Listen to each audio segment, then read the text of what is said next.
Berikut adalah uraian mendalam mengenai makna hakikat Ma'rifatullah dalam QS Al-An'am ayat 109 melalui pendekatan tasawuf, tadabur kalbu, dan tazkiyatun nafs. QS Al-An'am ayat 109. Artinya, mereka bersumpah dengan nama Allah dengan segala kesungguhan bahwa sungguh jika datang kepada mereka sesuatu mukjizat, pastilah mereka beriman kepadanya. Katakanlah, sesungguhnya mukjizat-mukjizat itu hanya berada di sisi Allah. Dan apakah yang memberitahukan kepadamu bahwa apabila mukjizat datang mereka tidak akan beriman? 1.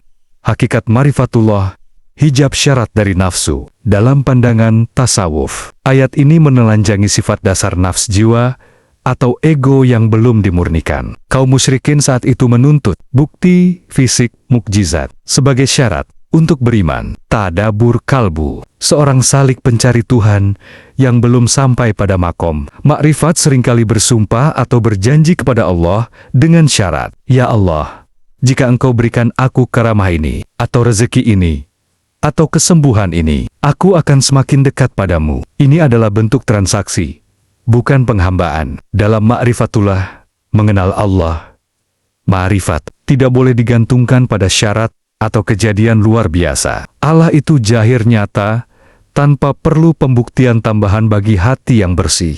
Pelajaran menuntut tanda, ayat ketika alam semesta ini sudah penuh dengan tanda-tanda. Kebesarannya adalah bukti butanya mata hati. Basirah 2. Innamal ayatu indala tauhid.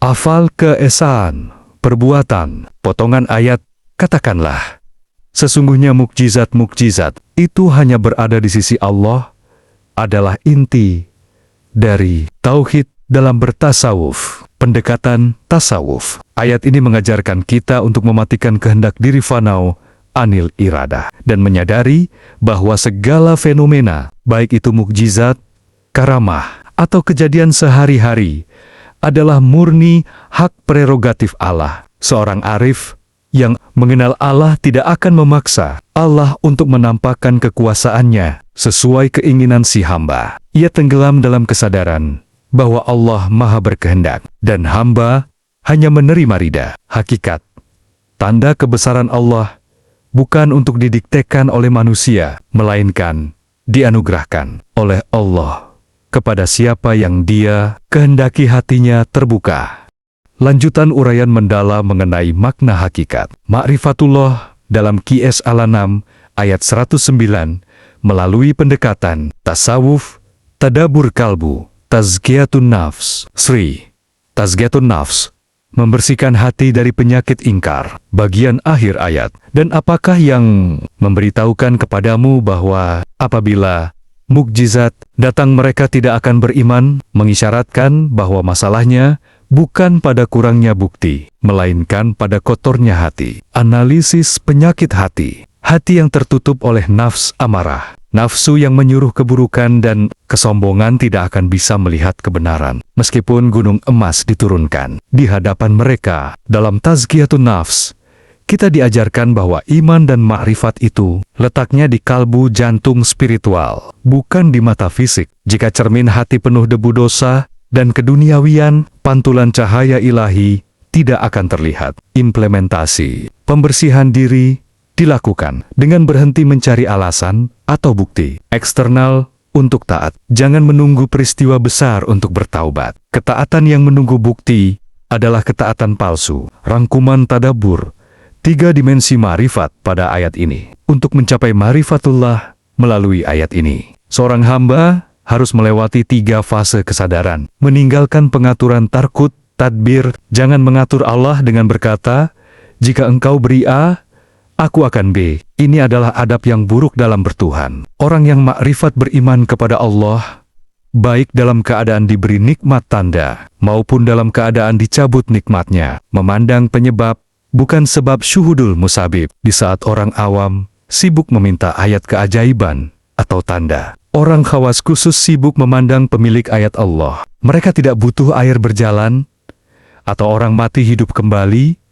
untuk yakin bahwa Allah itu ada dan maha kuasa. Kesadaran hidayah Hakikatul hidayah, memahami bahwa iman adalah nur cahaya yang Allah letakkan langsung ke dalam hati. Mukjizat fisik hanyalah sarana, tanpa izin Allah untuk membuka hati. 1000 mukjizat pun tidak akan melahirkan ma'rifatullah. Kesimpulan spiritual. Makna hakikat QS Al-An'am 109 bagi pencari Tuhan adalah, jangan jadikan hijab penghalang antaramu dan Allah berupa tuntutan akan keajaiban. Keajaiban terbesar adalah ketika hatimu mampu bergetar menyebut nama Nia dan tunduk, patuh tanpa syarat. Itulah ma'rifatullah yang sesungguhnya.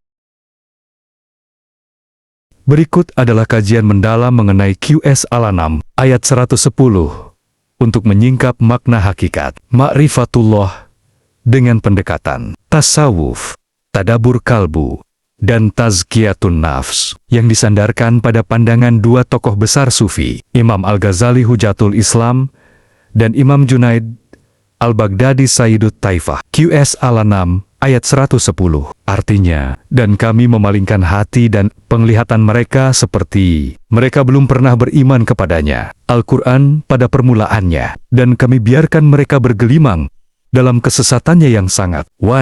Hakikat ma'rifatullah, bahaya kalbu mankus hati yang terbalik. Ayat ini adalah salah satu ayat yang paling ditakuti oleh para arifin, orang yang bermakrifat. Hakikat dari ayat ini berbicara tentang hukuman spiritual yang tidak kasat mata. Dalam ma'rifatullah, hukuman terberat bukanlah hilangnya harta atau kesehatan, melainkan ketika Allah memalingkan nukalibu hati sehingga yang batil tampak hak dan yang hak tampak batil. Hati menjadi terbalik mankus, tidak bisa lagi menampung cahaya ilahi.